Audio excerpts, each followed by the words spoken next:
සාදරයෙන් පිළිගන්නවා travel with das YouTube channel එකට. අද අපි යන්නේ නාගදීපට. එහෙම නැත්නම් නයිනතිව. කලා වරිල්ලකෝ මොන හරි ගනිල්ලකෝ අල්ලපු ගෙදර අයියත් එක්ක කාපල්ලකෝ. මහතක්කේ වරින්කෝ බෝලක්කේ වරින්කෝ කන්නාඩියක්කේ වරින්කෝ. මේවා හොරෙන් කඩපුවා. මේවා චයිනා වලින් ගෙනාපු මයිනා. මෙන්න ඊට හොඳ කොල්ලෙක් ආවද නාගදීපට උදේ පාන්දරම.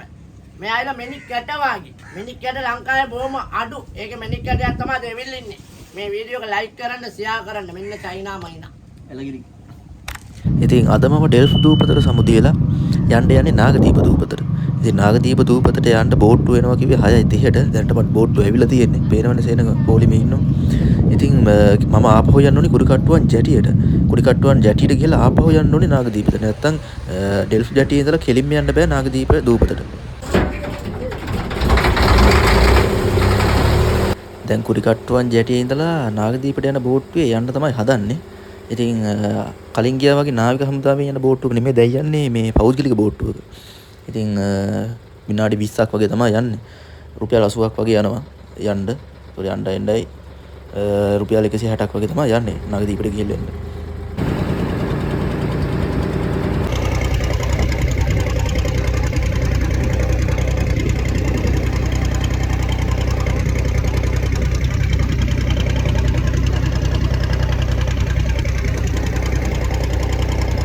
අපි දැන් නාගදීපයට ඇවිල්ලා ඉන්නේ. ඔය ඈතින් පේන්නේ නාගපූජනීය අම්මන් කෝවිල. අපි නාගදීපයට ගිහිල්ලා උතෙන්ටත් යමු. ඉතින් නාගදීප කියන්නේ ඩෙල්ෆ් වගේම ලස්සන දූපත. වර්ග කිලෝමීටර් 4ක් වගේ තමයි තියෙන්නේ.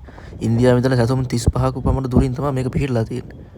ඉතින් දූපතේ ඉතිහාසය ගැන කතා කරොත් බුදුරජාණන් වහන්සේ ශ්‍රී ලංකාවට දෙවනි වතාවට වැඩම කළේ මේ ස්ථානයට නාගදීපයට. ඉතින් එතකොට මේකේ අර හිටපු චූරෝදර මහෝදර දෙන්නගේ මණිපුටුවේ කේස් එක විසඳන්න තමයි ඔකට ආවේ. බුදුරජාණන් වහන්සේ බුද්ධත්වයට ලැබලා අවුරුදු 5කට පස්සේ තමයි නාගදීපයට වැඩම කරේ.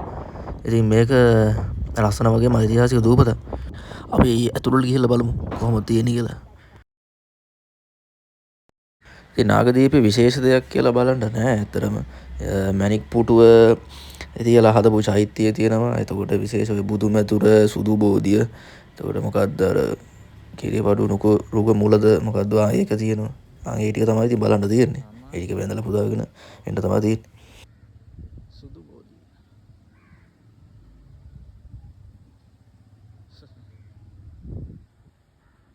ඉතින් මෙතනින් පස්සේ මම කෙලින්ම ගියේ නාගපූජනීය අම්මන් කෝවිලට. මීටර 100ක් වගේ දුරක් තමයි තියෙන්නේ උතන ඉඳලා.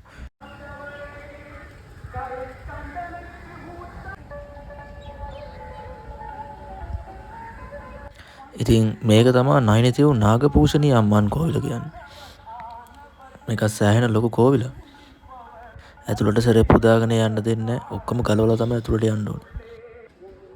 යාපනයේ ඉන්න ගමනේදී නම් සෑහෙන කෝවිල් ගොඩක් දැක්කා. සාමාන්‍ය එකාට එක ගානේ වගේ කෝවිල් තියෙනවා මේ පැත්තේ.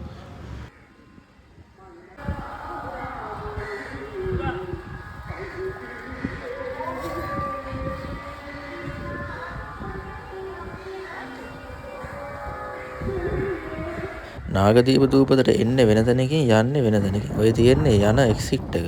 එක්සිට් එක යන තියෙන්නේ වෙන තැනකින්. මගේ නාගදීප සංචාරය ඉතින් මෙතනින් ඉවරයි. දැන් බුදු අම්බෝ බලන්නකො මෙතන තියෙන පිළිම කොට 33 කෝටියක් දෙවිවරු ඔක්කොම මෙතන අඹලා තියෙනවා.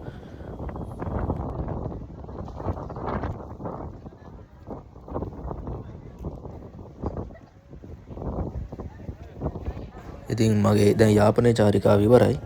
දැන් මම ආපහු යන්න ඕනේ කුඩිකට්ටුවන් ජැටියට.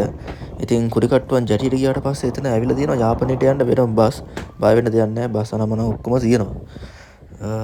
ඉතින් මගේ වීඩියෝ එක වටිනවා නම් ලයික් එකක් දාන්න, කමෙන්ට් එකක් දාන්න, ෂෙයා පාරක් දාන්න, අනිවාර්යෙන් සබ්ස්ක්‍රයිබ් බටන් එක ක්ලික් කරන්න.